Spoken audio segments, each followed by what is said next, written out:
Hello, guys, and thank you for joining another amazing live stream from Noman. Today, we're meeting with amazing team from MachineGames who recently working at the Indiana Jones and the Great Circle game. A couple of housekeeping items before we start. My name is Kirill Tokarev. I'll be your host today. I'm a communications and industry relations director here at Noman. Our stream is available on YouTube and Facebook with closed captioning, and we're also streaming on Twitch. I would like to first thank our sponsors, Dell and NVIDIA. Without their support, we would not be able to do these amazing meetings and share this knowledge with you. We truly have a very special event today, meeting with MachineGames. MachineGames is a very special studio in the 3D community in particular. First, because it works with id Tech, which is one of the amazing pieces of software that was developed by the legendary John Carmack. Second, because they are big users of Modo, which allows them to build the chunkiest and the most overbuilt hard surface props in the industry. And third, because they are famous for their incredible environment design work, which is beautifully illustrated in Indiana Jones and the Great Circle. Our today's guests, Vytautas Kataržis, George McLay, Andrii Mykhailov, Daniil Ramin, and Pontus Wåhlin, are going to open up the curtain a little bit and talk about their approach to creating immersive and visually stunning game worlds. Uh, Please ask questions in the chat. We would love to pick up the best question and share it with and share a copy of the Indiana Jones and the Great Circle game with the person who asks the best and the most interesting question. Without further ado, please meet our guests and have a wonderful stream.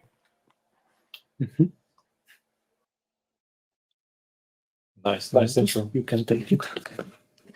So I can start here. This one? Cool. It shows now, right? Mhm. Okay, so welcome to the Exploring the Art of Indiana Jones and the Great Circle by us, MachineGames. First off, I'm gonna reiterate on the presenters today, which is Andrii. He will be talking about the vehicle pipeline. Then we have Daniil. He's going to talk about the weapons pipeline. Oh, okay.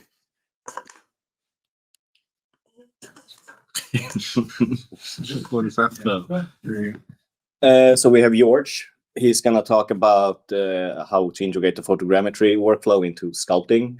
And then we have Vytautas talking about building modularization in the world building part. And then it's me mostly here to fetching up questions that fall in between. Then, so a short introduction on MachineGames. We're located in Uppsala, Sweden. Founded 2009, and what has been our signature is that we combine action FPS with a very good cinematic touch. And the games we are known for is the reboot of Wolfenstein series, and now recently Indiana Jones. So for Wolfenstein's franchise, we were bringing like an updated gameplay and a really big or a very good narrative and cinematic experience to the players, and we were doing the same for Indiana Jones. As we are quite small, I don't see what it says there. We aren't that big of a studio, and on the art team, we encourage new way of working that you will see later on in these presentations. Let's see. So the games we do are a big is a bit of a mix. We're crafting like these big games, AAA games, where we also introduce a lot of cinematics. In some cases, up to 3 to 4 hours of cinematics. And for indie, it was a bit new compared to Wolfenstein, where we usually have a gun and run game, gunplay, and now we had to move towards more of a puzzle game, and also blending the first person with a third person. interaction. Also, the open world and still keeping the rich detail in our world was a challenge, and with a quite a small team. What Kirill were mentioning, we're using idTech, but we have a new engine now, which is powered by idTech. It's called Motor, which is our in-house engine. And for that, we implemented a lot of new features that we needed for Indy to be the game we wanted to. So we implemented ray tracing, a new terrain system, a vegetation system, and open world capabilities, because the old games were usually more linear in terms of gameplay. And that's about it, I think. I will leave now to you, Vytas, to take over. Sure. Hat. Mouse. Thank you. Thank you. So my talk was about modularization, specifically about Shanghai level. I made a video to speed things up a little bit. Hello, how are you guys doing? My name is Vytautas Kataržis. I am senior environment artist from MachineGames. I'm gonna do a hopefully not too long talk about the modularity in the world building process. In this case, we decided to call it the world building process from granular to modular. The focus on this is going to be basically how to make complex scenes out of small pieces, because that was a topic that I struggled for quite a long time.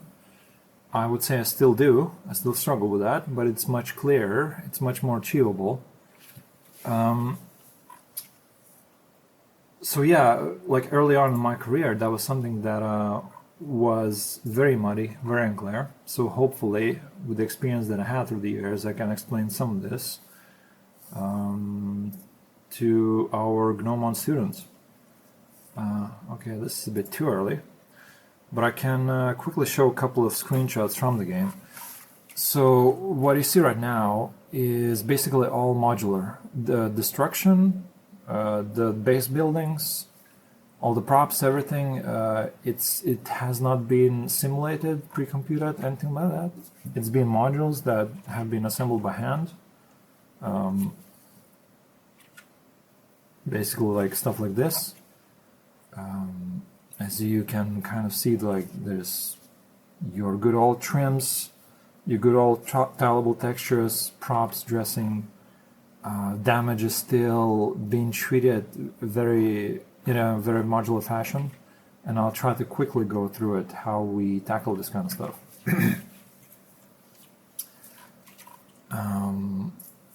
So this is my motor scene, where most of the modules for this level live in. You can find pretty much all the meshes that were part of that level. That includes roofs, walls, windows, doors, that kind of stuff. And I'll touch on the modules very soon, but I also wanted to show this, which I actually almost forgot about, but this was something that I did very early on, which was me trying to split up textures into how to say, well, I guess this is sort of self-explanatory, but this is like, I'm trying to take these trims and then assign them to meshes so that I can visualize the trim layouts and stuff. Not every one of these trims actually made it into the texture, because this was there for a very long time. Because when I was working through it, I just kind of realized that I do have like duplications that are kind of unnecessary, so it didn't really stick with it that much.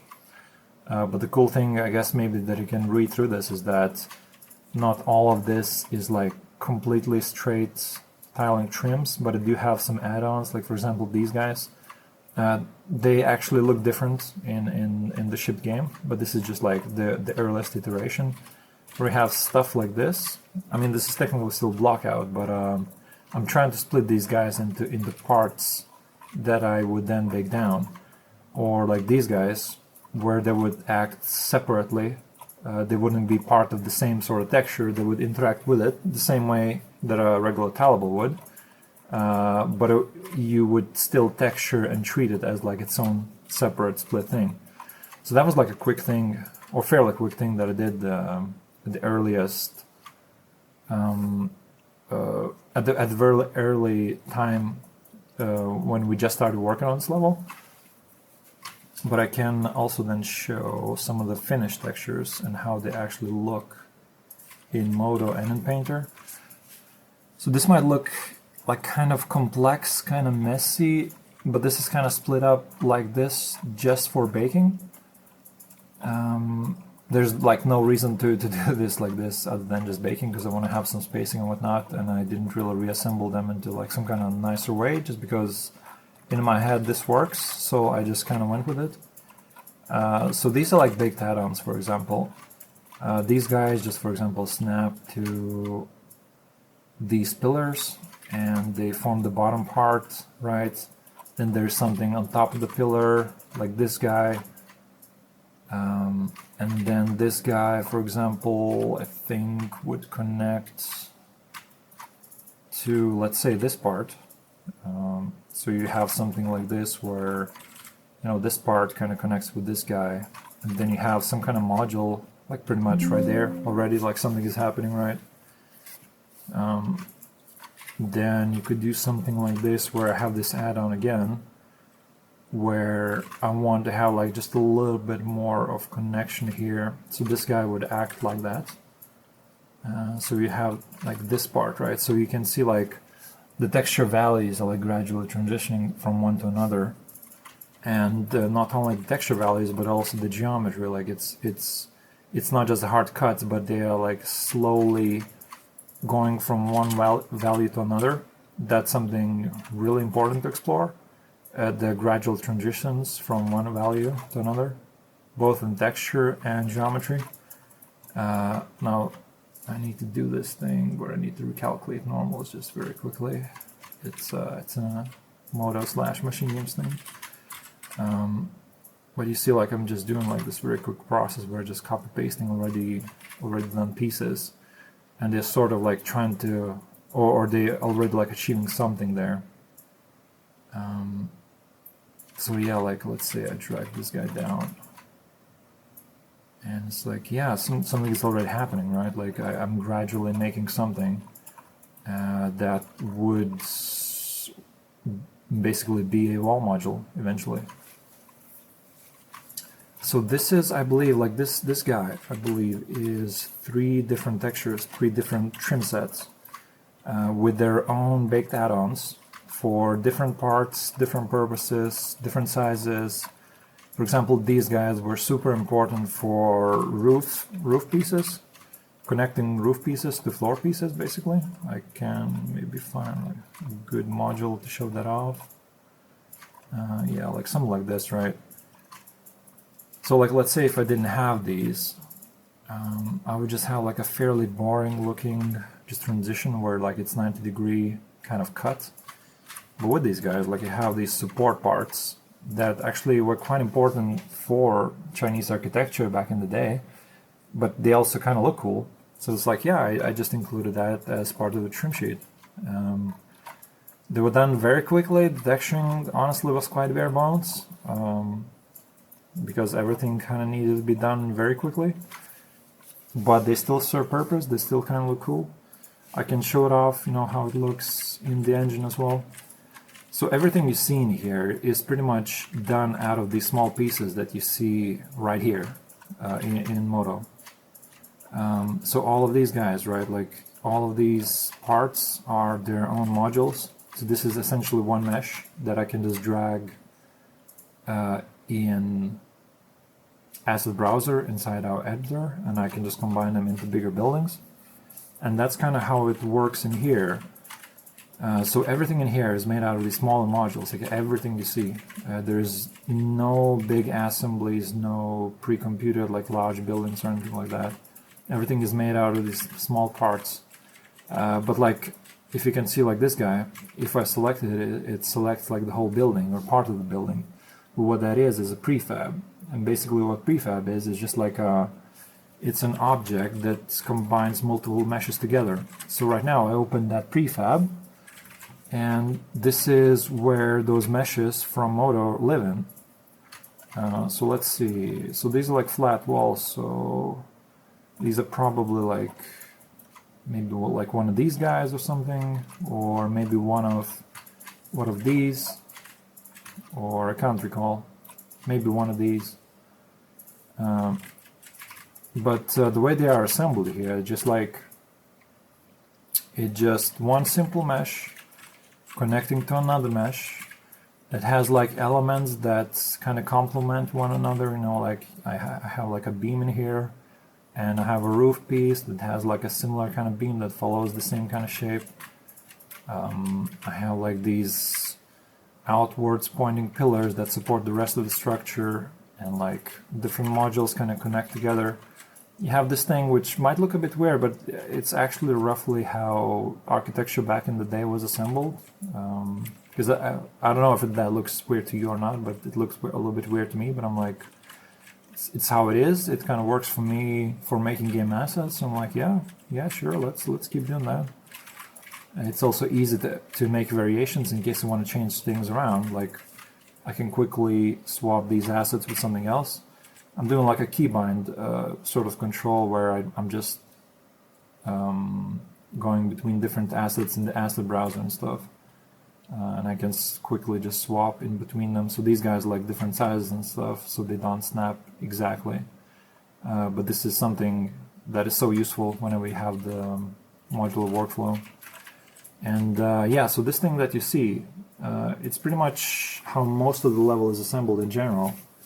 Like pretty much everywhere you look is gonna be one of these prefabs, like that it itself has a bunch of smaller modules and stuff, and everything more or less is assembled like that.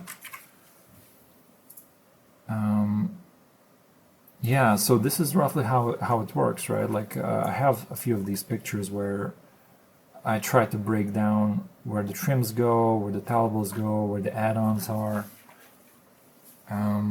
And hopefully, like, you know, there's some explanation here.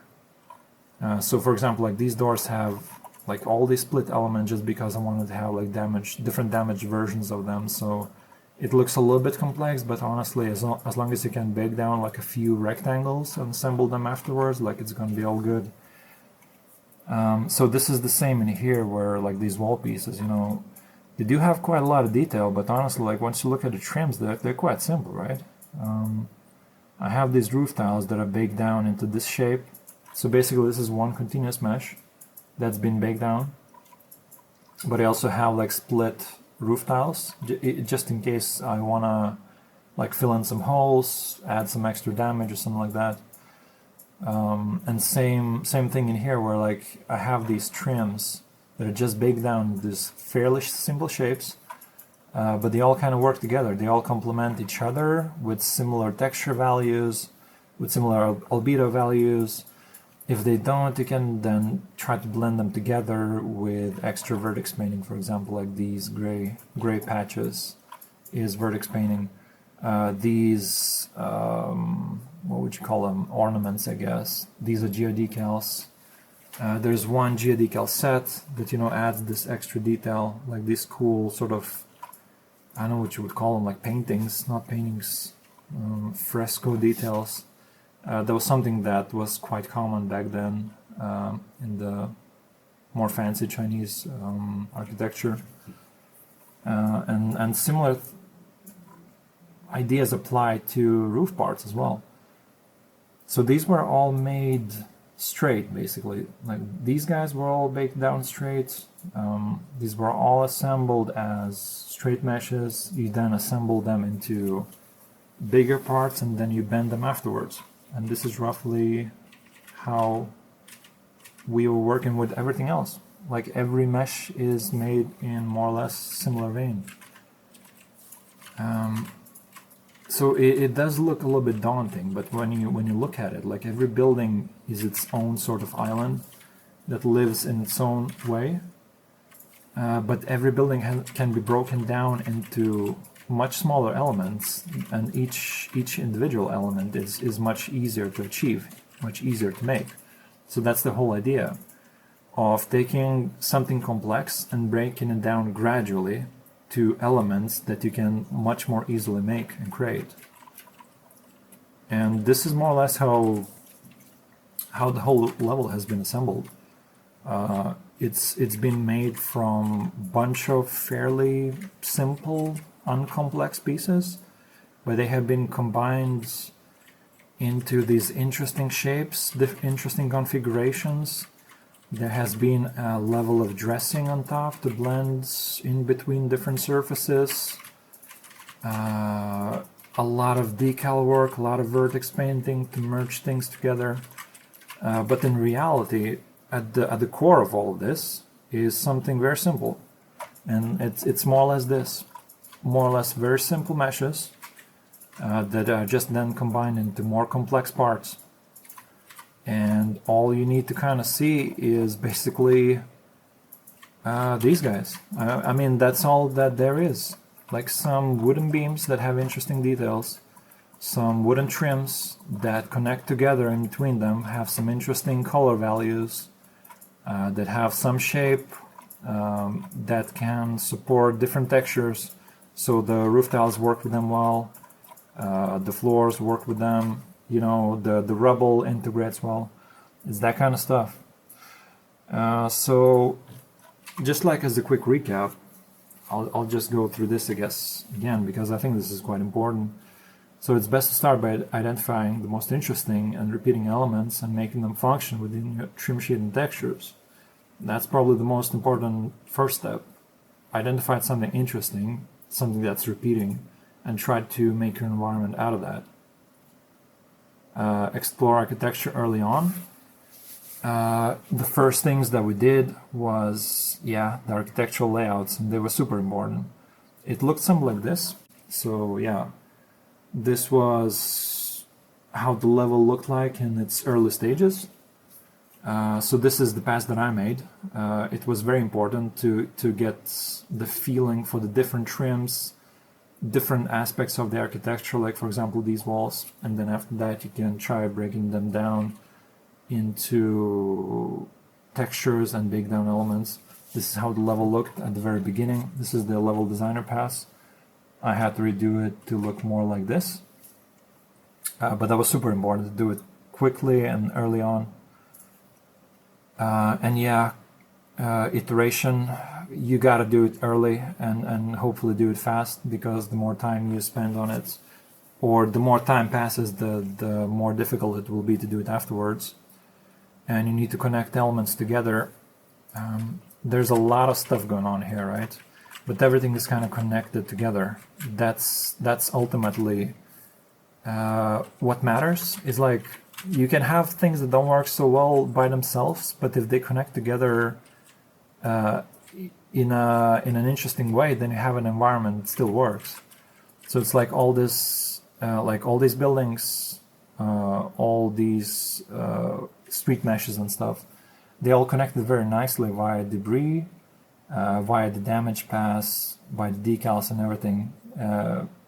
It's a way to make almost any environment work, just connection between different points. Start small, create something small, some small art corner that makes sense within your head, and then from then on add more complex elements to it. And that's how you basically make a large level out of small pieces. And I think this is more or less it for me. This was super quick. I hope you learned something. This is quite a complex topic that honestly could go on for quite a long time. I tried to follow on it quickly. I think I would be happy to have, or to answer any questions if you have them. You can shoot me an email, you can shoot me a message on ArtStation. I usually answer those. If I somehow didn't, I'm really sorry. Things sometimes get busy, but I believe I read all of them. Thank you for your time. I hope you learned something. If you have further questions, you can ask us later on, or you can just send me a message and I can perhaps answer it directly to you. But other than that, thank you. Thank you for listening. Thank you, Gnome School, for inviting us to do it. Have a good time. See you later. With that, I pass baton, George. Oh, it doesn't even fit. Okay, so mine is a, I guess it's a window here. Share this. Just going to start a slideshow. Yeah, so if everyone can hear me, my name is George McLay. I'm a senior environment artist here at MachineGames, and I'm going to give a short presentation on how we use photogrammetry data in our sculpting heavy workflow. We don't have the fonts on this computer, just realized, for Indiana Jones and the Great Circle, which is also Booleaning all the things, basically.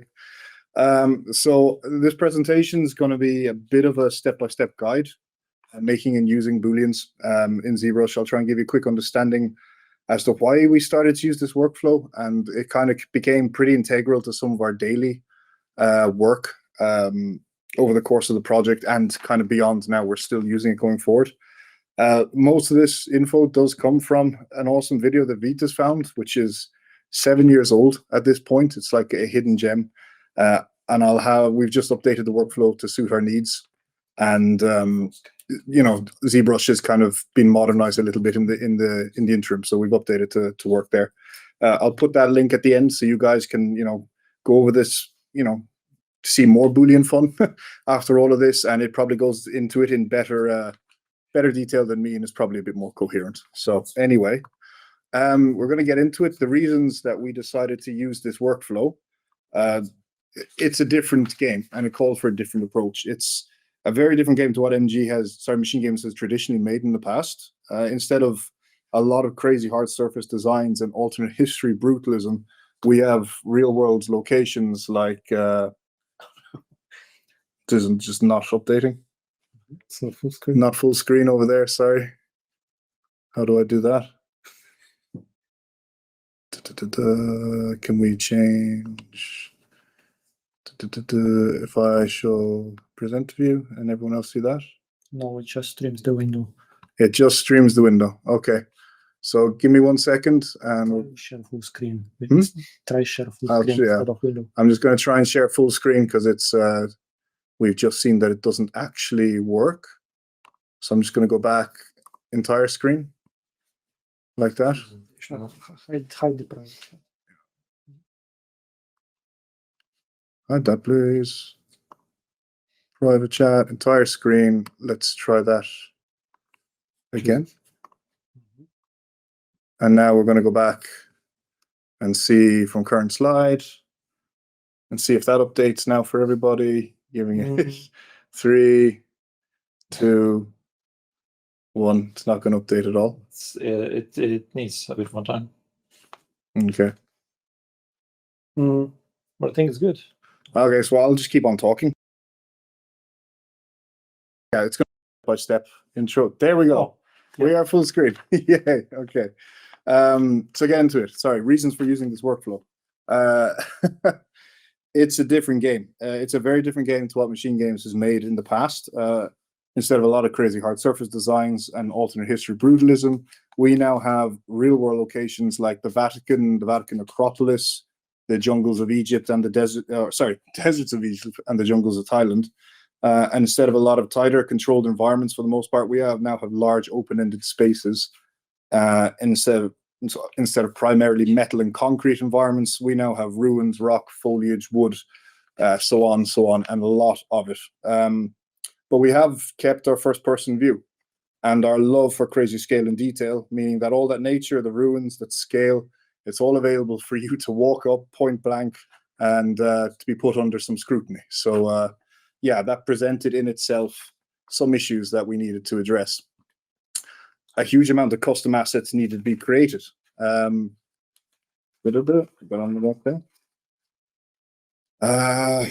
Yeah, so basically, even with sharing, reusing assets and sharing across maps, just the size of the game and the detail that we needed to push out meant that, yeah, we were going to make a lot of custom assets. To do that, we needed to be quick and we needed to be efficient. Our time frame for the actual art after going through block out and everything wasn't actually huge. So again, we needed to be efficient and fast, but we also didn't want to sacrifice quality. And going hand in hand, we actually did want to push the visual envelope of what we can do, and at the same time have a lot more control over the result. We didn't want to take scanned assets from like common libraries like Megascans and textures.com and just kind of drop them into the game and, you know, have situations where people will be like, oh, that's the same rock from this other game. We wanted to see if there was other ways we could use those scanned data to kind of enhance our workflows and get more out of them, essentially.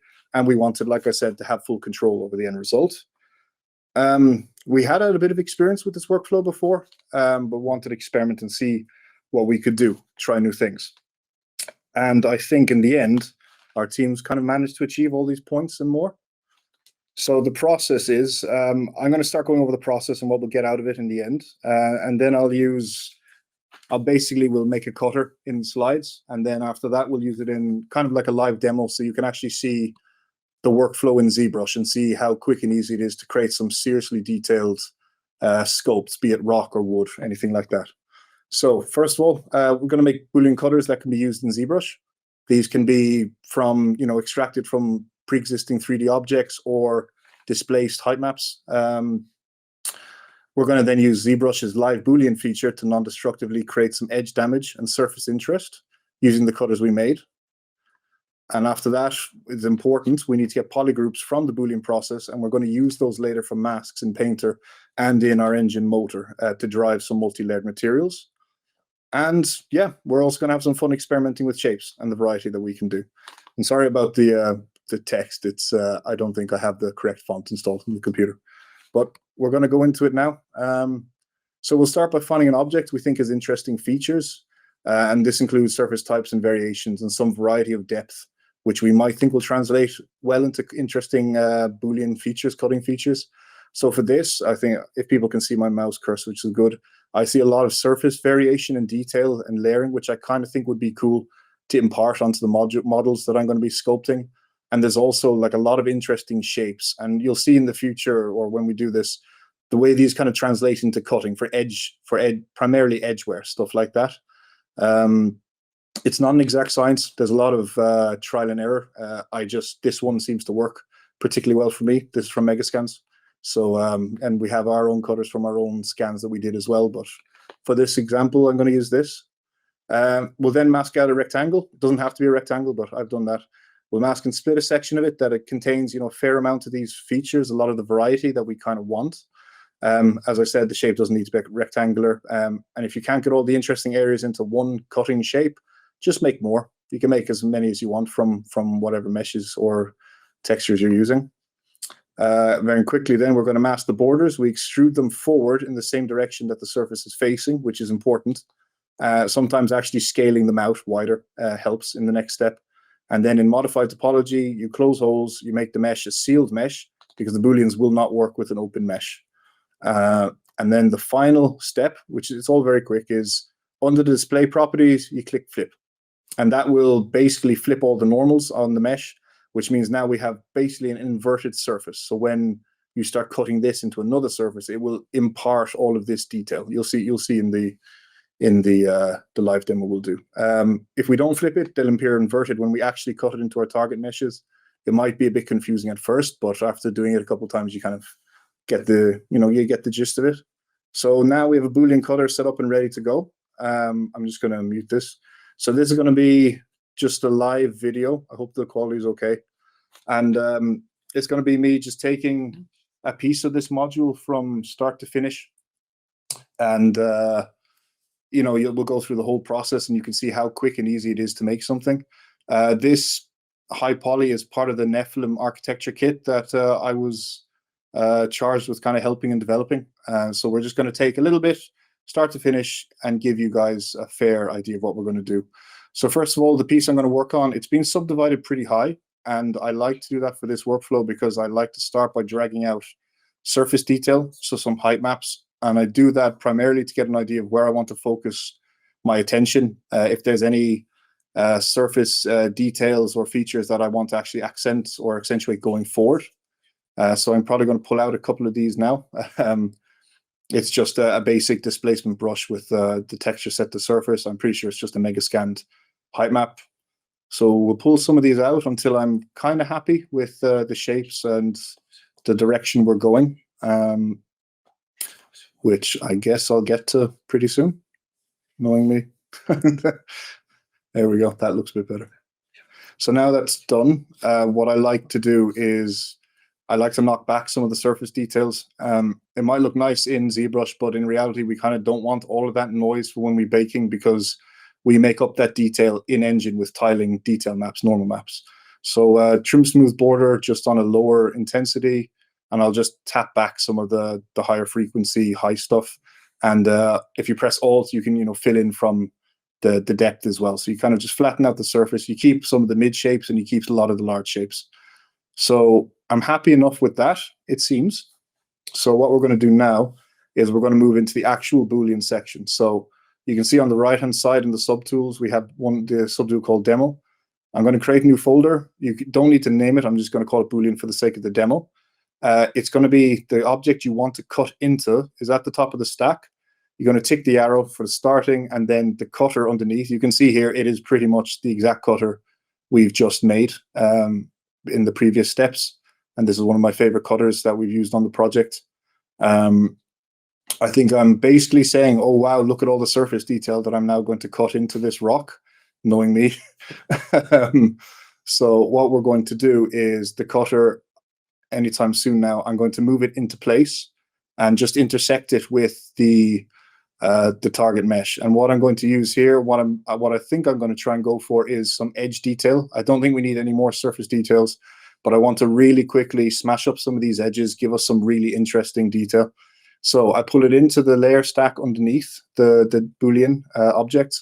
I set it to subtract, and because I have live Boolean turned on in the top left corner above the viewport, it automatically goes into a live cutting mesh. And as you can see, it's really, the performance slows down a bit, but you all of a sudden start getting really cool details that's imparted super quickly. You can rotate it, scale, do whatever you want. You can layer cutters on top of each other. It doesn't have to be just one of them. So say for the sake of the demo, it looks like I'm quite happy with that first cutter. And now I'm probably just going to add another cutter in to kind of chip up the bottom bit, kind of give us some bit of interest. So yeah, put it into layer stack. It can be anywhere in the layer stack as long as it's underneath the top Boolean mesh for it to work, or sorry, the top target mesh for it to work. And now I'm pulling it in, and you can see I'm trying to line up some of the shapes that the cutter is producing with some of the pre-existing shapes from the other cutter and that is already in the surface. And it looks like I'm happy with that. Of course, that's great. Make another cutter. I'm just duplicating the cutters out. And when they duplicate out, you can see them again because they haven't been set to subtract, and they're also not in the Boolean folder. So I'll rotate this, get it. Yeah, I'm probably going to try and add some detail damage on the other side. I'll drop it back into the Boolean stack, set it to subtract, and then I'll just smash it into place, and we'll see what we get. And I might be happy with that. I'm probably not. Yeah, I'm not happy with that. That's good. So we'll do a little bit more pulling. You can see down the bottom, there's a shape I think already kind of works. I'm going to try and line that up and get an interesting bit of edge damage and corner damage. So now, like you see how fast it is just to do that so quickly already. And we already have quite a detailed sculpt from this that we have control over. If we don't like where the Boolean is cutting, we move it. And this bit is just to show that it's all live, right? We're not committing to anything yet. So I've gone back in with my edge damage, my trim smooth border brush, and I'm just going back into the top mesh just to do a little bit of chipping damage. The Booleans are still alive. I could pull out more surface detail with height maps. The Booleans would stay. They'd react to the surface detail. It's all non-destructive right now. It's all pretty fluid.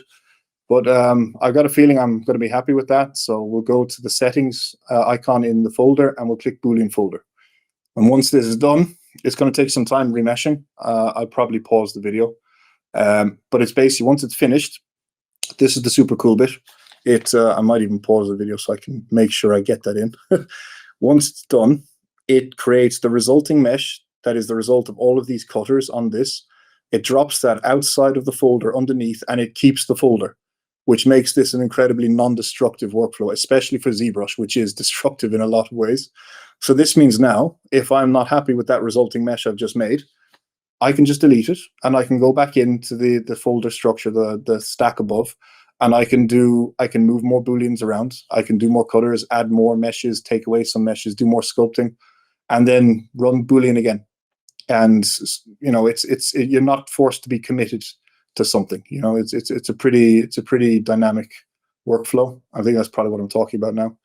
But I'm happy enough with that. So I'll either just leave it there. You can delete the folder as well. But now when you go, this is one of the coolest things we get from this workflow is we can see the wireframe, and you can see that each cutter, when it's done the cut, has its own polygroup.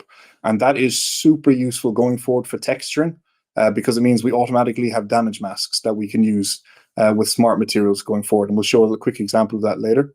The one thing is now the texel, or the polygon density between the base mesh and the Boolean cuts is different, and you won't be able to really sculpt and smooth the edges. So what we'll do is we'll just run a quick Dynamesh on this. I think I'm basically showing that the edges are a bit too sharp. They won't bake well, and you can't sculpt across. So what we'll do is run a quick Dynamesh on this. I guess I will do that at some point in this video. We're getting there, great. A really important thing with the Dynamesh on this is you have to go around to Polypaint and turn off Colorize, because Colorize is on by default. If you run Dynamesh with Colorize turned on, it will all become one polygroup, one color. We'll lose all the masks, we'll lose all that info. We don't want to do that. So we turn off Colorize, run Dynamesh. I think it probably went down a bit too low res, but you can see it's already softened up the edges. So I think I've undone that and pulled the Dynamesh a bit higher. Again, I've turned off Colorize just to make sure that the polygroups, the vertex colors are saved. And now once that's done, if we go back into wireframe, we can see now we have a perfectly Dynameshed mesh. We have even distribution of polygons, and we've kept the mask or the colors perfectly intact. So we can now sculpt across this, and I'm hoping I turned it back on there, and you still keep the polygroups there. So, you can go in, soften all the edges. You can go back in and start doing more Boolean cuts. You can pull out more surface detail. But it's done pretty quick, and it's done to a level that I couldn't do a lot of this by hand this fast, or just full stop realistically. So it is a pretty quick method. I think when in full production, we were cracking out some of the massive Nephilim, the 12-meter modules. We were doing the full high poly in less than a day, which is, considering the amount we had to do, this workflow was an absolute vital part of our, this method was a vital part of our workflow. So now before you export it, you just turn on Polypaint from Polygroups and Colorize, and that basically just means these are your vertex colors. You export the high poly now with this, with these turned on. That means when you bake in Painter or Marmoset, something like that, you can bake an ID mask from this, and you'll have all of it ready to go. So I think I'll go to the next one. Might be rambling. Next one, sorry. A very quick one we just got today. It's just one other thing. If you're working on a curved surface, you can go into a modifier. So your subtools, if you go and select, you can take the transform type, change the bend curve. You can adjust the amount of points, curve points, the axis that it's on, and then you can start pulling them in and out. And it's kind of you can see there the Booleans cutting in and out. I have a little bit more control over curved surfaces, which is kind of cool because, obviously curved surfaces can be a little bit difficult. And again, it means you get more usage out of the single color. I'll probably show the demo top as well. Yeah, just very quick, pulling points, getting some super fast details, super quick. And again, a lot of time in production, speed and efficiency are king, realistically. So if you can get this level of detail this quickly, it's good. It can be good. It is a bit of a pain to work with. The frame rate does tank, it does get sluggish, but the end result sometimes is worth it. And then, a key thing is to not have this done on every single edge. Mix it up with some hand sculpting, or just leave some edges clean for the eyes to rest, realistically. So after all of that, so the results of these, this is in Painter. This is the ID mask that we baked out. So these are all the vertex colors, the polygroups exported out as part of the OBJ. This is what they look like when they're applied to a mesh. this is what the actual base texture looks like before we use any of that stuff. And you can see all of the lovely detail that's been baked in from the scopes. And this is without the mask. And then this is with the mask, super fast. And this is just a really quick layer that pulls up the brightness and saturates it a tiny bit. So I'll just go back and forth so you can actually see the difference. And it's, you know, some people might think it's big, but this makes the mesh a lot more readable. It gives a lot more separation between elements. It provides a lot more local contrast. And it's, for us, this was super useful.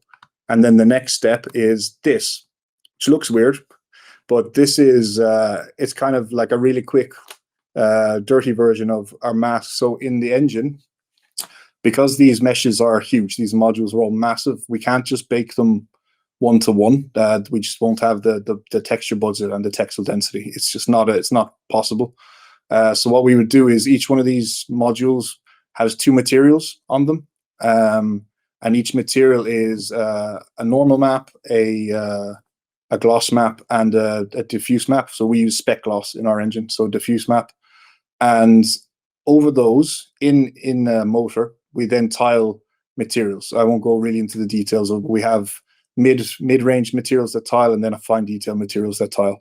And we drive where those materials appear by a simple black and white mask. And using this pre-existing Boolean mask to drive where damaged material shows up and where non-damaged tiling surface material shows up is a real quick, it's a lifesaver, really. So I'll do it again with another one of the modules, just so you can see kind of some of the scale we were dealing with. So this is the ID mask that we baked out. These are the textures without the ID applied, so it's just basic material thrown on. And then there's just all the damage. You know, you can paint out some, but all the damage just gets a slight brightening and a change in saturation, and it just, the whole mesh reads better. And then the black and white mask, so then you can assign a different tiling material to each one of those. So that's probably the end of my rant. And I'm just going to show some results from this workflow from the team over the course of the project. So yeah, the Environ team, this is in Giza. Some actual scopes, Ilya handled this one. So Dan, this for the necropolis in the Vatican, which shows the kind of range, you know, it's not just massive natural elements, like this was all done with the Boolean, so really fast damage sculpting. I know Dan shot through all of this with this. More Dan, this is Boolean work used with actual scan data, which you can see kind of ties in pretty nicely. And again, some more from Dan, just damage, a lot of quick damage, super fast. Our good old Vytautas, just making unbelievable stuff, depressingly good. And then some more stuff from the environment team, just showing the scale, and you can just get a sense of why we had to figure out ways to do this stuff quickly, because just the sheer scope of stuff and the fact that you can put your nose into any of these corners means, you know, we wanted to have details, and stuff like geodecals wasn't really going to work. We needed that silhouette, that edge detail. And yeah, I think we delivered something pretty cool. And again, here you can see the materials and some of the layered materials kind of tiling over, just more scopes and stuff. And this is just a quick example of, you're not confined to rocks or concrete or plaster. You can do this with wood. So like all of these, the ends of these planks, all of this stuff was, it's just, again, mega scans. You find logs, you cut the ends off, you run through the whole Boolean process, and then you can start cutting them into the ends of these planks and work from that. And yeah, you create something like this. Is all hand sculpted. Apart from this front is like a tiling scan that was taken, but every bit of edge damage, all the planks, everything else is hand sculpted using the Boolean workflow. And it kind of, yeah, it's pretty awesome. It's kind of made itself quite integral to the team. This is the link of the video that goes into a bit more detail than what I did. Watch it. It's awesome. The only difference is now we use the folder structure instead. But this guy, yeah, it's a hidden gem. And yeah, thank you for listening to my rant. Cool. Nice one. Stop sharing. How do I get out of it? End shot. There you go. Close that back. Cool. Who's next? You have me. It's the sweaty hair. I'm not a Fedora type guy, but I'll try it today. Thank you. I elaborate a bit on those masks Like how George mentioned briefly and how I use them in my vehicles pipeline. Let's see.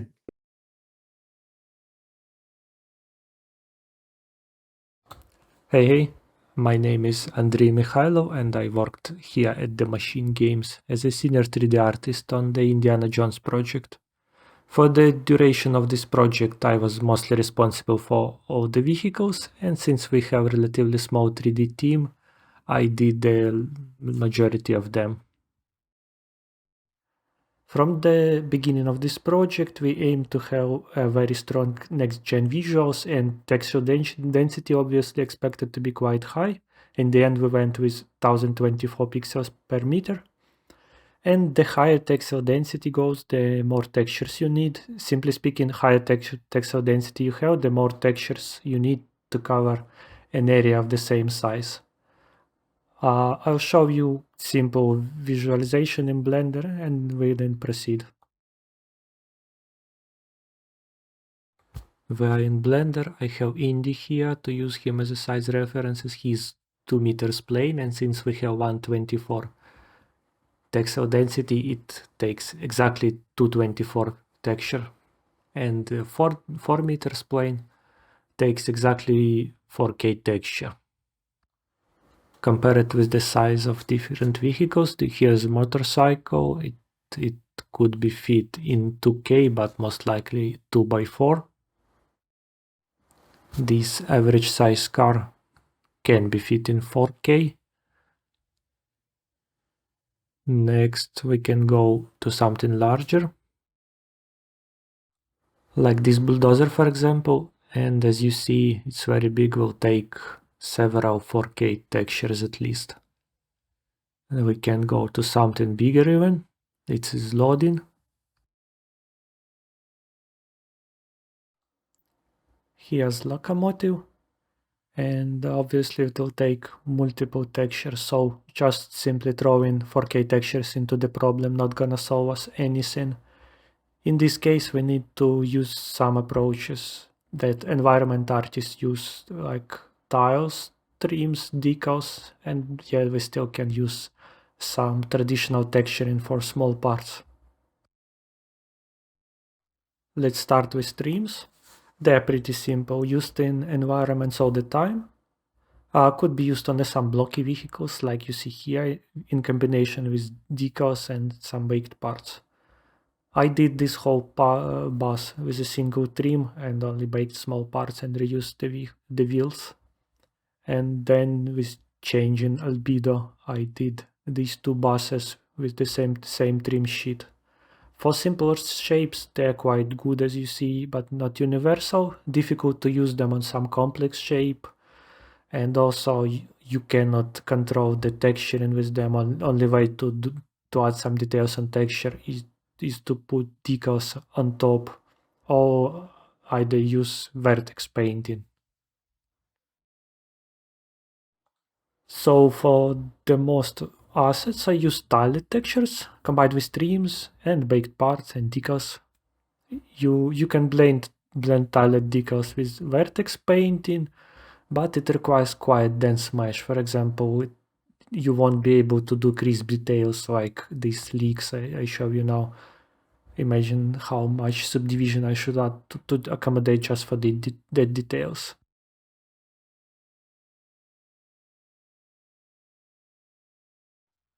But for big details could be very useful. For example, I want to put dust here on top of this whole cistern. Vertex painting would work nicely just for that, or maybe some dust from the bottom. And in the end I used texture-based blend masks, and I will show you simple example now. The concept of texture mask or image mask blending is quite simple.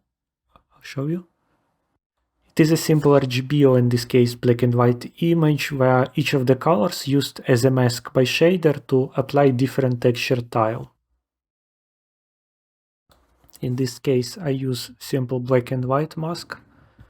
which blends only 2 tiles. White goes for bare wood planks and black goes for painted over here. RGB blending, or RGBA to be precise, allows mix of 4 different tiles on top of the base material. Switch to RGB. Black here is a base material. Red, green and blue are dust, rust and metal. And these oil leaks you see, they are not visible because they are in alpha channel and we cannot see them in toolbag on this mask preview. And I zoom closer, and as you see, for each of these layers I can adjust the tailing ratio. But of course with very high tailing ratio you'll be able to see repetitions of details. So how do you model if you plan to use blend shader? You need to plan if you're gonna bake normal or not, because bake normal will be on the base layer, and in this case you won't be able to tile it. In my case, I didn't bake normal for the most parts, so I had to make sure they will look good without normal. All the edges expected to be smooth should have bevels, like here. So in general, most of my edges at the player eye level all around the model are beveled.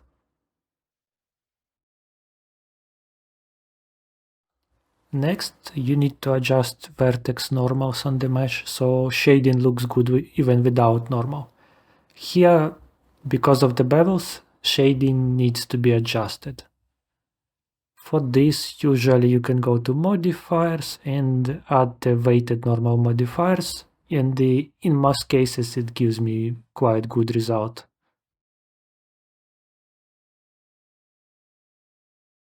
But if you are not happy with result, you can do it manually. Go to normals, set from faces, and repeat the same for all the parts. Yeah, I think now it looks good. Quick look into the motor engine. The final result looks nice and smooth. I don't see any shading issues. Back to Blender. On this model, I've split texture into 2 main materials, black paint and the blue paint. Reds are textured and baked, yellows are decals, and this turquoise is radiator tile I reuse all the time. Each part need a proper UV map, nicely unwrapped and packed, because we're going to paint it in Painter. And everything should be placed within a range from 0 to 1, which is, as you notice, a big difference compared to how you work with vertex painting. So with proper UV, I can export this model to Painter and continue from there. Before texturing, it is helpful to make a simplistic plan in Photoshop which tiles you're going to use. I just painted with colored brush over here, and a red channel is a raw metal, green channel is orange rust, blue channel dark brown rust, and this white on top for alpha channel, which is gonna be just dust. Now I'm in Painter. Let's look at my project. First, I start with this base layer, which represents my base material. In this case, it's just a black paint, so I can use just simple fill layer. Next, I need to create all the custom user channels for my mask to export. I create 4 user channels. User 0, 1, 2, 3. User 3. Yeah. And now I rename them to RGBA. And switch each one to 8 bits. Now I create fill layers as I planned in Photoshop. R for raw metal, so simple fill layer is enough. G layer is green for orange rust, and B for blue for dark rust. In both cases I just used random rust material I had, because these are only for preview. We're going to export only these 4 channels, so PBR albedo doesn't matter here.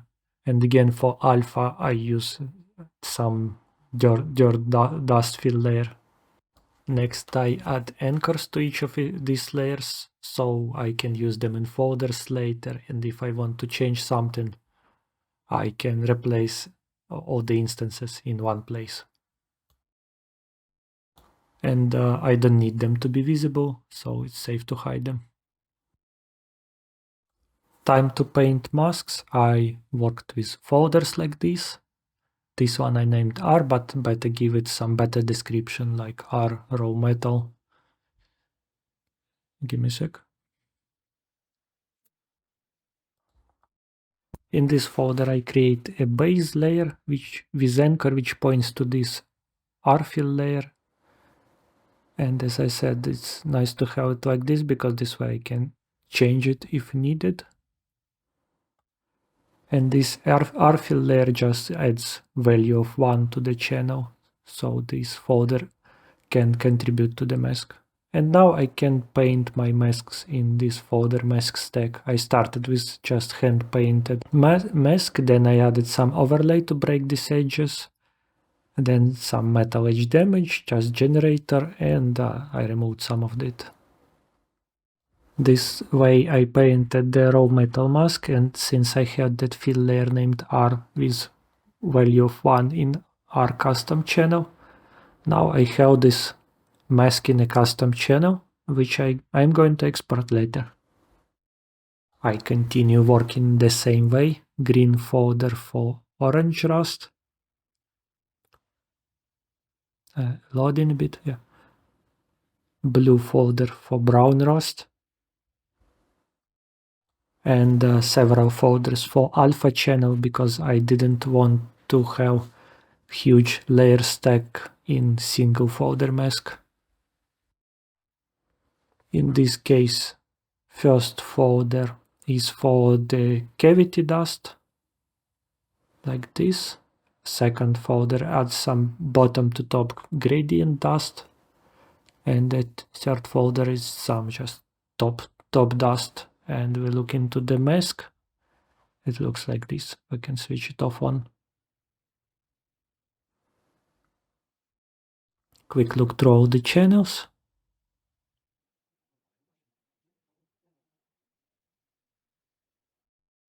Now I need to create an export preset to export mask from here. We don't need anything else from this project. So go to File, Export, Output Presets, create a new preset. I use R plus G plus B plus A because we need to access these channels separately. Now I drag and drop my channels from user 0 to user 3 one by one. Notice that they still named user channels and don't have the custom names I added in the project. Yeah, looks good. The only last thing left is add some name.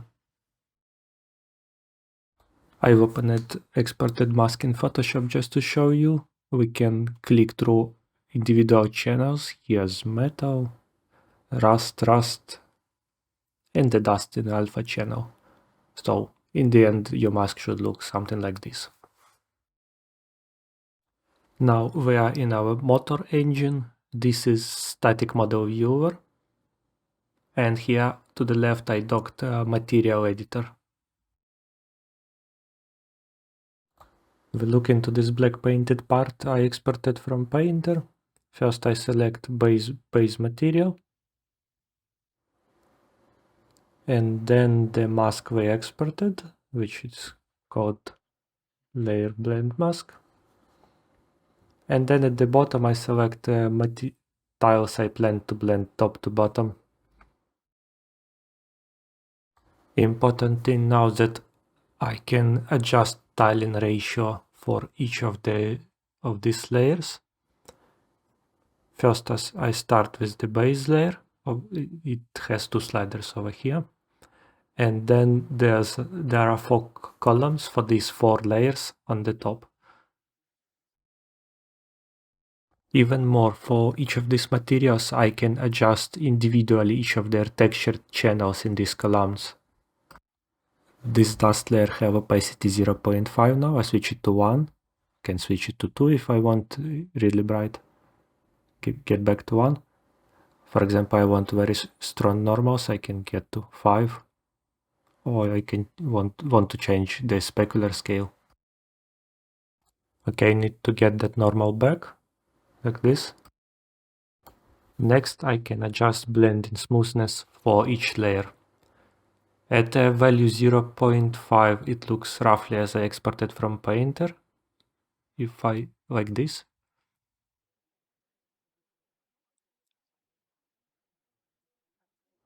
At 1, shader applies blur to this mask, and at 0, shader applies sharpness.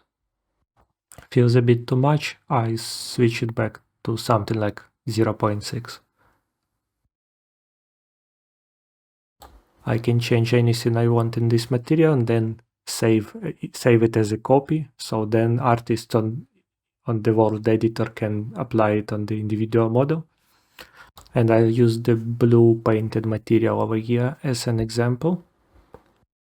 I want to replace this blue paint with a jungle camouflage texture I selected here from my file list. It changes now I save a copy of this material. And then I'll switch to the world editor and apply it as a material remap. Yeah, I'm on my vehicles test map. I select this entity and I want to assign a material remap for it. Wrong button. This one. I can select and copy name of this material. Then I go to material remap and I specify I want all instances of this material be replaced with this material. Very simple. Now only this instance have jungle camouflage, rest have their own old materials. Very useful for level artists usually. Last example which uses all the techniques. Final look in engine and switch to Blender. Create current Blender with black and white blending mask. I switch to color coded. Green here is baked and traditionally textured. Blue is a trim. Yellow is also baked and traditionally textured part. Roof is just metal roof tile. Yellow are decals. And I switch back. Look closely, you see that these dust stripes are also decals. Just place it along these trim parts. Working this way, everything can be easily reused. And then I can reuse all these textures to make this oil car, with exception I needed to create a new blend mask for this big cistern. So these baked parts, trims, decals are all from the same set. So in conclusion, texture-based blending, I think in many cases can replace traditional texturing pipeline. But it requires some planning in advance, and in case you don't bake normal map, you need to make more detailed mesh. Using it in combination with trims, decals, and of course traditionally textured parts allowed me to produce wide variety of vehicles here. And it gave our level artists tools to quickly make changes to assets directly in their world editor and without need to rely on asset artists. So that's it for me, thank you, and if you have any questions, don't forget you can put them in chat. Oh, we're back. I give you to Fedora. So I will be next and last. Hello everyone, my name is Daniil, and today I want to share how we're making weapons in our studio and how we use modern technologies for it. Here are some of today's topics. We will look inside the scanning process itself, some examples what we can achieve. We'll explore the whole 3D pipeline and small talk about textures. And this is our boy called Handy Scan 3D Black and replica of pistols that we have in our office. Here are some examples of what you can achieve with our pipeline. Now we're using only replicas or good airsoft guns. All renders here are from our game Indiana Jones. So let's look what we can achieve with laser scanner. In this case, we use laser scanner data for different purposes. There are the final rough scanned models. As you can see, in most cases, you can use it as a high poly mesh, especially if it's a solid piece like we have here. Just clean up into ZBrush and you can bake it for low poly model immediately. But if so, you can disassemble everything and scan it separately. Like here with the custom AK gun. I scan it with 2-3 huge pieces, I think, and scan itself looks very clean and it's good enough for different purposes. So let's get started and see why and how we did it, basically. Now I'm connected scanner to PC and preparing program settings, applying high contrast mode, high resolution and some optimization settings. Now we have 0.2mm precision, but I used 0.1mm for the final scans. If I want to use 0.1, it might be so heavyweight, and viewport will work at 15-20 fps, not more. It's okay for a working process, but not for a presentation, I guess. As I said before, we are using Handy Scan Black scanner, and I can say it's super nice tool itself. On top of the gun, I used a special anti-reflective spray. You can find the spray in every movie equipment store, or you can use just a basic wheat flour, for example, on top of your item. You may have some problems with shy surfaces, because infrared rays bounces from shiny surfaces, and you will have problems here, I guess. But it's the same problem like we have with photoscans. In photoscans, you must use cross-polarization pipeline. There only sprays or floor will help you, I guess. You can see some round markers around a gun in real life and in the program viewport. It's called scan tracking dots. These markers reflect the light emitted by scanner laser. I use it for orientation and for better positioning in the scene. As you can see in viewport, there are two different modes in the scanner, grid and line. Grid is a main mode and I use it 90% of time, but line mode is super cool for filling some gaps and sides that are close to our floor or our table in case. Now we're just trying to paint over whole model with the blue colors. It means it's a final result basically. And here a small thing about colors. As you can see, there are 4 different colors on scanner. Red means he doesn't work now because it's too close for item. Yellow one is okay, but still really close to model. And green is perfect, and blue means just far away and it must be closer. It's super nice to have it near you because it's very useful during the whole process.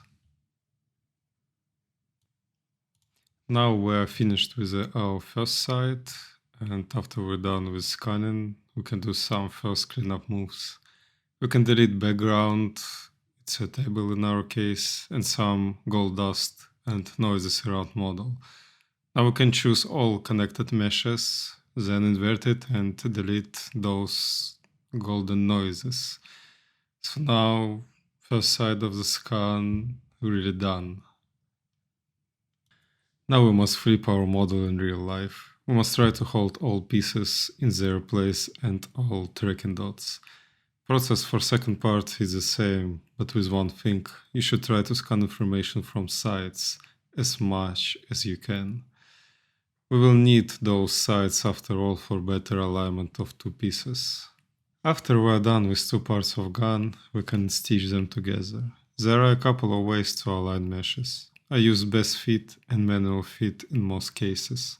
In best fit, he will try to find similar points on our sides of gun projection, like you see on a photo.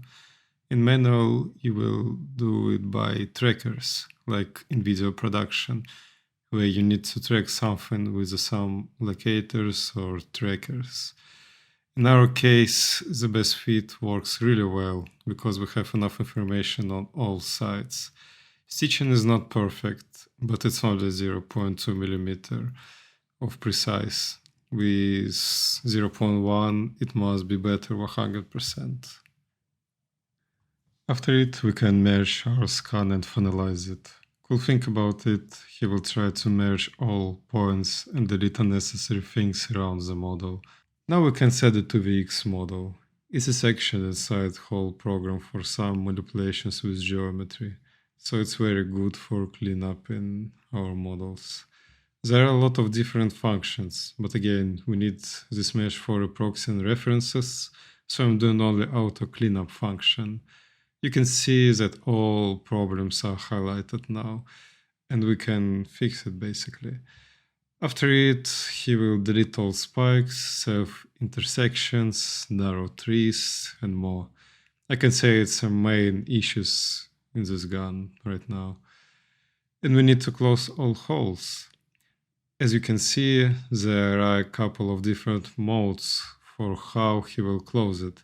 You can choose amount of holes that will be closed now. I use closer distance method for it because we have small holes only. But you can choose different methods for situations where you have huge holes. It's up to test and you. And we can delete even more spikes here. There are a lot of functions, and you can even decimate mesh here, delete spikes, or do a polish like in ZBrush. So it's a really cool program from cleanup meshes. Now we can use our proxy mesh in game, just for some tests about sizes, or how it looks from first person, how rig behaves, and everything around that. The first gun is just a rough scan. We can see how it looks when you fire in, and how it looks when you use it as cold weapon, for example. And second one is different. Barrel is longer and thicker overall. We did it just with soft selection in 3D program, and you can test everything about shapes here, because you can even add something on top of model, for example. Now, finally, we are in Maya. Here is the final proxy or design project for this gun. Final means all animations works well, and we are happy with size and shape overall. Now you can see what's different between scan and my mesh in silhouette. It is thicker, has different shape, and barrel is way shorter. Now we can compare it face to face for better understanding what we have. You can see all differences what I did for it. Sometimes you should do it because of how it looks in hand in game or gameplay purposes, maybe rigging issues. Sometimes because you just want to change something, it's up your taste or again game purposes. And now we can check my project itself. I have a lot of layers and all mean something. Here is all creased meshes that are sent to ZBrush, just basic shapes. Here are all bolts and nuts from my old kit bash, just subdivisions. Next, just high poly meshes, simple shapes. Just makes sense to make it high poly. And final booleans meshes. And let's check my booleans itself. I have different layers that calls underscore base and underscore booleans for each parts of the gun. It means I have layers for base mesh and boolean separators, the whole Boolean operators with same naming convention in one layer. I use underscore Boolean for different mode and underscore Boolean add for unit mode.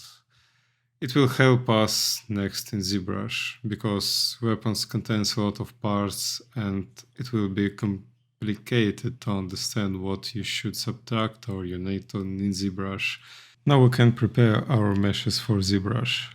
As you can see, it's a lot of basic shapes with the creases. I'm trying to split it as much as I can. If you will do it, result in ZBrush will be more clean, without any unnecessary shapes or surfaces on your model. So let's freeze it. We can choose a couple of parts and let's send it to ZBrush with a perfect GN script. With GN script, we can import it to ZBrush with creases on it. So now you need only to create a folder, subdivide meshes and place them in the right condition with the right Boolean operators.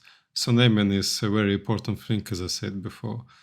Now we have added all the Boolean elements in our folder and you can see the result and how it looks with an active and not active button as well. When we're done with that, we should press Boolean inside Boolean folder. The mesh itself looks really bad, but it's fine, we will dynamesh it right now. I prefer to set up one polygroup for hard surface stuff, and I'm using Dynamesh Master plugin. And now we can do our polishing stage. Of course, you can just press polish with a dot inside, and it's all done. It works really well for RPG or third-person games, but for a first-person game, let's do something else. We can do our first polish level, let's say it's 1mm bevel, then we must store morph target and he will remember our values. Now we can do much more polishing and let's say it's around 2mm bevel now. Now we can create our first layer and pick morph target brush. The morph target brush will kind of erase our 2mm bevel to 1mm bevel that we stored before. You can control softness of morph target brush, so result might be sharp or soft wherever you need it in case. Sometimes you really need it because of metals cutted in different ways or some patterns on it, and without it patterns will look like metal chocolate, for example. And now I'm just going to erase our new bevels and we can continue with layer options. There are options from -1 to +1. +1 means it's a final result like we see now, but you can change it for 0.5, for example. It means bevel size will be 1.5mm, like a midpoint between our values that we set up before. So you can create multiple layers with multiple bevel sizes. And one more small thing. For modern style pipelines, you can do the same in Plasticity or Fusion or another CAD program. I used Plasticity in that example, so it's the same basically, just a lot of Boolean operators that look similar to Maya for me. Who knows, maybe we will use it in the future, but anyway, it's a super nice tool as well. It's up to you or a studio what do you want to use in the end. This is my final high poly model in ZBrush. The idea of that gun is it must be clean, not heavily used.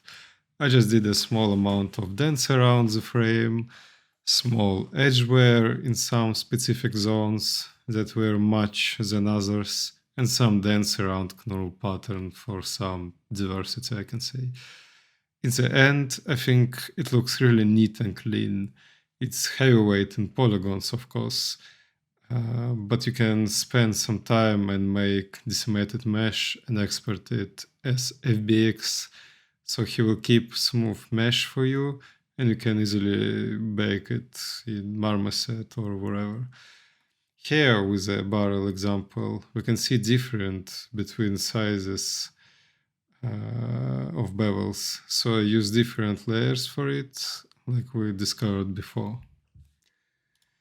Well, let's check my Substance project now. we use a spec gloss workflow, and I'm happy with it because we don't have any issues with blending metals and non-metals materials. And we have ACES loot as well, so it's cool. Let's just fly around model itself and check how it looks. It doesn't look like the original gun, even with materials. I tried to diversify materials for some small parts of gun for an interesting view. Don't forget to add different colors, even for boring black metal assets. Like my old teacher said back in the days, just use copper bolts and everything will be fine. About wear and tear, I added some of it in most cases around moving parts for better contrast. And I use soft sky for texturing. It's very natural studio sky. Because it's flat and soft, you can see all that you needed in the moment. And I separate the gun itself for 4 texture sets. We have 3 2K maps and 1 1K map for a magazine. Now I have it in a 2K resolution, but it's only for safety. And let's check my channels. So albedo map, specular, and gloss. And the last thing, if you want to check how your model behave in extreme light conditions, you can check it with Studio Tomoko Sky. It's a basic sky in substance. As you can see, it's a very straight light, and you can do some changes in gloss or spec as well if needed. It's kind of important because in game we have a lot of situations where lights are bright or opposite very dark, and we can fix it after all. And here we can see how it looks in the Marmoset viewer. I think the result was worth the effort I put into that model. And of course some of the final renders of the gun. And last words, I hope you learned something new in the last 20 minutes, and you maybe will use it for your models in the future, who knows. So thanks for your attention. So yeah, that was all from us, I guess.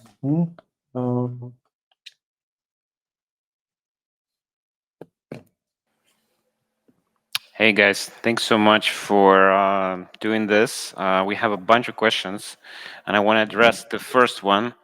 So we have over 100 messages just in the chat. We don't have a lot of time, so I want to kind of jump to the questions. There are many, so maybe there's some that I won't mention, but I tried to highlight some of the most interesting ones. So Borka Alexic is asking how many texture samples are used for the material using RGBA mask in game. Texture samples. It's more Resolution probably. I think how many? Like I think it was for the vehicle, right? Yeah, what he means by texture samples. If he means a resolution, then usually I create just 1 or 2 2K masks, and we try to keep our tiles not higher than 2K. So usually, yeah, it's like 2K mask and mix of some 2K tiles. But if tiles are for small elements like small spots of rust or small spots of dust, it could be like 226 and stuff like that. So usually it saves us a lot of memory. We have a question from Giacomo Bonanno.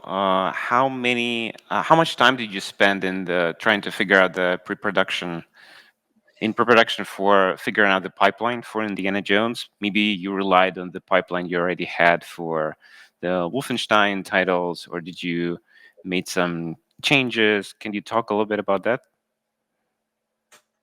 We made a lot of changes. Like the features the engine had was nothing that we had in prior engines. So there were a lot of R&D and pipeline development during the production. So everything comes pretty hot into the engine, and we get to try it out, talk to the programmers to fix issues that we see to make it to work as we want to. Like for example, in the massive the image that I showed, those huge vertical things that we did one of the reasons we didn't pick geodecals as a workflow was that they just, at the time, they weren't in. I don't think they had been planned, but they hadn't been implemented, and it was just we decided to go with a different route. But then we used geodecals on similar things later in production when they were ready to go. So it was kind of just what was available at the time and knowing what was coming down the line for us. There is a question from Tomer Chazan. This is such an iconic franchise with a bunch of these props, you know, like the fedora that one of you is wearing, the whip, and all these other bits and pieces. And can you talk a little bit about how you match the assets in the movies to what you have in the games? Did the scanning help you? Did you just watch a bunch of movies and had a lot of reference photographs? How did you make these two work together? So that's, I guess, for character guys. But some of it, yes. For characters, when it comes to the fedora and the jacket, they were scanning a lot, but they were also looking at the reference images to make sure that it felt like the actual, like the first two movies, to mimic that, the feel and the look of that. And when it comes to props, we were using a lot of references. We didn't scan that many props, like the Golden Idol. Andrii made it. Yeah, I basically watched that episode like 20 times from each angle to replicate that, because we didn't have access to real prop. And if you into that kind of thing, there was recent video. The guy just recently found the original prop. It was broken in some kind of movie auction or something. So yeah, we learned especially for movies from A to Z. yeah, I remember, especially for environments, there were like some kind of behind the scenes. You got to get special permission from LucasArts sort of files, which were very useful for making the first level Peru, because that was directly based on the movie. So we did have like some behind the scenes, like look at the sets, look at the pictures for the making of the movie and all that. So we could get that special behind the scenes sort of reference that I haven't ever seen anywhere before. So that was really useful, at least for environment people, for example. We have a question which I think is pretty interesting from Uliana K. And she's asking, like, what is your recommended poly count and tri count of the vehicles and guns? And just to kind of to add to that, the game runs incredible on Xbox. It's like 120 or something frames per second. It's like it's super smooth, very smooth. And I think the question is kind of connected with that. Like, what were the restrictions that you had for these assets where they all look amazing, but you don't want to break the bank in terms of resources? Like, talk a little bit about that. So yeah, I can say about weapons. We're trying to follow modern 3 counts, and I think for huge weapons like rifles, SMG stuff, it's around 50,000 of triangles. But it's okay still for our engine. About pistols, those stuff, it's maybe around 15,000 of triangles, as I remember. And we did maybe, a lot of like cold weapons, improvised weapons, so that they can hold and smash it. And I think it's around 5,000 triangles per asset, not more. So what about vehicles? Yeah, cannot give the definitive answers for the vehicles, because they were really diverse. Mm-hmm. And in terms of performance for EdTech, mesh is not the main issue. Main issue for us were texture memory. So as you may notice in my vehicle workshop, I showed a lot of bevels because I didn't bake the normal to save that texture space. So yeah, that increased the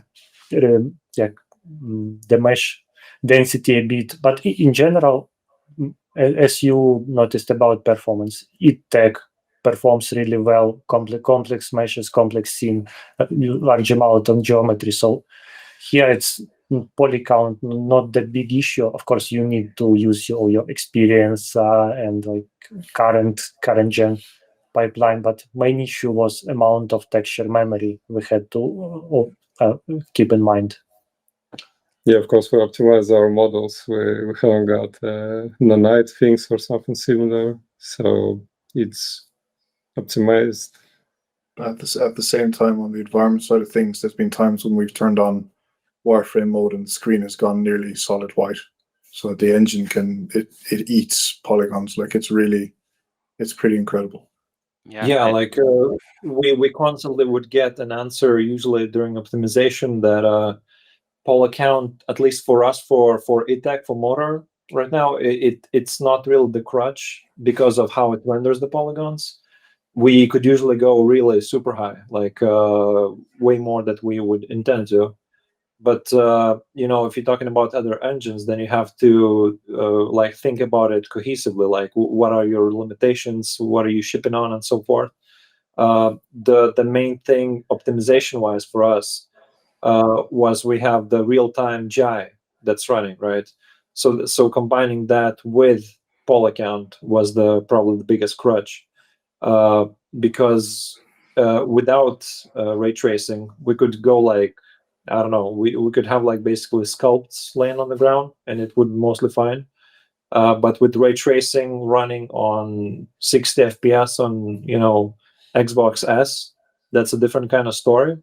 But generally speaking, we could go like super high and we wouldn't really feel it that much. But that's motor, that's ITAC. It just kind of it renders in this kind of way where the polygons are not as expensive as they used to be. Awesome. I think it's a great question, and again, maybe the audience, if they want talk more, they can send you an email or contact you on ArtStation. I have a couple more questions. I know we're almost out of time. Kind of like a question that you were talking about, the modularity of the environments.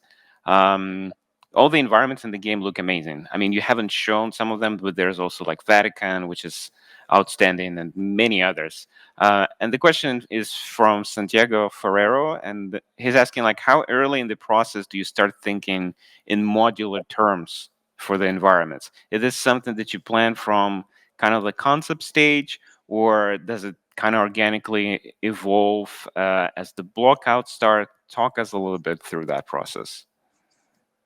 I would say in MachineGames it starts very early. I think especially the concept guys, like, you often get a concept that almost works in a way where you can see the modules almost immediately. Like the concept guys themselves are familiar with like the in-game modularity, so they treat that very well. So oftentimes, like, you can start producing with that mindset like almost immediately. There are, like, for example, the environments that I work, like, let's say Shanghai, that was pretty much in your head from day one. So the modularity of the buildings plus destruction being modular. But with something like more organic places, like for what George worked on, I think that was a bit more tricky, but maybe you can touch on that a little bit. Yeah, it was the concepts were less clearly defined. It was primarily just needed for the Nephilim spaces. You needed a lot of like interlocking architecture, which is, you're meant to get the sense of how did they create this, and that was it was a little bit daunting. But I think we just settled on sometimes being simple is best, and we settled on one kind of interlocking system where all the modules are 3D. They're all baked, but they all meet at a common interlock point, and they're all 4 meters wide or 2 meters wide, so that interlock point can carry across everything. And sometimes it gets more complex, but I think we got lucky in the fact that it was like, oh, that's enough to deal with the spaces that we need to make. And if it's not enough to deal with it, you add a couple more modules following that process afterwards. But it's I think, yeah, modularity is primarily for the environment artists, is kind of one of the first things you should, like, obviously see the style and everything, but it's one of the first things that comes into our minds as to how to at least tackle things. Yeah, we pretty much try to tackle it from day one, unless we're working on some very specifically unique scene. But we pretty much always try to modularize, reuse assets, environment assets specifically. Like we start with that like almost day one on almost everything. Yeah, and just to complement it, you don't really, I mean, for those who haven't played the game, you don't really see this modularity. like you don't really see it. Like Yeah. it seems like everything is unique. That every single space is unique, but it's just very. Usually the hardest part, yeah, like making something modular that still feels as if it's like one coherent object, one coherent structure. That's usually the hardest part, and you usually spend the most time figuring that out. Yeah, this is like, yeah, the game is amazing. I think you did an amazing job. So I have a couple more questions. So one question is, I think if I'm pronouncing this correctly, Skarai Boyful, and he says like, how accurate are the buildings produced in a game? How much research happens to produce something that feels authentic? I think a lot of the environments that you guys, the people on the stream, have built, they're like fantasy environments. They're not necessarily 100% authentic, but maybe you can share, just in general, like what's the research process like? What are you looking at when you're building these spaces to make them feel kind of organic and natural and realistic? Thank you for sharing that. That's Yeah, I mean, I can quickly touch on Vatican. I guess I haven't worked on it, but the guys went there on the trip, took a lot of pictures, went to catacombs as well, I guess, right? Or didn't they? no, don't actually know how that played out. Yeah, But for example, those guys, since they, it's like I guess a holy place. You need to take it with a lot of care and attention, all of that, and it's like a real place. So there were a lot of discussions about how you tackle this, how you tackle that, how you tackle, the correct representation of a real and very sensitive place. That's for sure. At the same time, there was something like Sukhothai, which is also like quite cultural sensitive, but it's an invented space. So we approach it in a slightly different way, where we still have the cultural representation as our forefront, but we can just go with whatever we feel like works the best. We can still like reinvent something that's like very cozy or like very cool in some kind of way. So, but we still try to represent, like, let's say, the authentic culture of that time, because we're talking about something that was happening basically like 100 years ago at this point. So that's like another level of complexity. You need to like dig a little bit deeper into the history, how you represent the history of that time, which it's a little bit tricky, but a lot of work and effort was put in that. That's for sure. no, I think for stuff like the necropolis and the catacombs, I think Dan Mykhailov, that's the environment artist who's responsible for a lot of it. But he, I think a lot of the time with environment art, if you can't find the exact thing you want to reference, then you do research and you find the closest possible thing that you could surmise and be like, okay, well, that's most likely how they would do this as well. So it's, but yeah, Dan did a seriously awesome job with a lot of that stuff. Awesome. So I want to kind of like add with this last question from Luke van Wolflayer, I think. Again, I'm terribly sorry for butchering the names. And this is a question about Matthias de Velter. Like, did he work on the game? Because like he, for those who don't know this, like he worked a lot on the Wolfenstein, and he's like a very good model and did like some amazing project. Did he work on the Indiana Jones as well? And I think the audience asks is like, where is he? He's eating about 2 kilos of candy right now. But yeah, Yeah. 5 kilos. If you smacked Nazi in this game, high chance you used items made by Matthias. Yeah, he made all the tailor brushes and Frying pan, frying pans. huge amount of the grit stuff. Yeah, this is like for those who are on the stream, like check out his portfolio. He has some like very sick stuff. And I also want to mention one last thing. So there were a lot of people from the community. There were a lot of 3D modelers on the stream who were cracking jokes in the chats and in questions. So, like, we appreciate all of you. We just don't have time to kind of review all the questions there.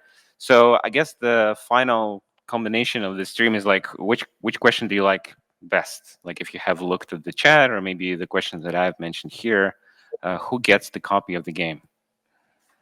Which question? You can speak a bit. We got to decide now. I can send you the questions. You can decide later. That's also fine. Okay. Should we think about this more? Or just pick a role. Vatican? No? Questions about Vatican? Sure. R&D Yeah. tools. Yeah, How Which the one? tooling if pre-production. yeah, it's pretty decent cost. Yeah. Sure. Yeah. The question regarding like the tooling, or like if we had a pre-production for tools, Okay. development tools. Okay, I think I even know who that is. Yes, it's Giacomo Bonanno. So yeah, Giacomo Banana, contact the Kirill. You get a copy of our game. Yeah. Anyway, thanks guys for attention. Yeah. Thanks for having us for 2 hours. Yeah. It was a pleasure for us. Quality might not be the best right now, but hopefully Yeah. video on demand Mhm. should be much better. Absolutely. So, yeah. But thank you guys for watching. Yeah. I think that's it. Mhm. All right. Yeah. Fair. Have a beautiful evening. Thank you guys. Thank you, guys, Oh, and see ya. Okay. Thank you. Good. Sorry. This stream is the best in terms of technical capabilities. All right. Thank you, guys. See ya, and thank you so much for joining. Really appreciate your time. Appreciate the time of our viewers, and come check out MachineGames and Indiana Jones and the Great Circle. And don't forget to check out No Money to You. We have individual courses, we have our programs here, and we have events which we run regularly. Thank you so much, and I'll see you. Thank you. Bye-bye. bye. Thank you.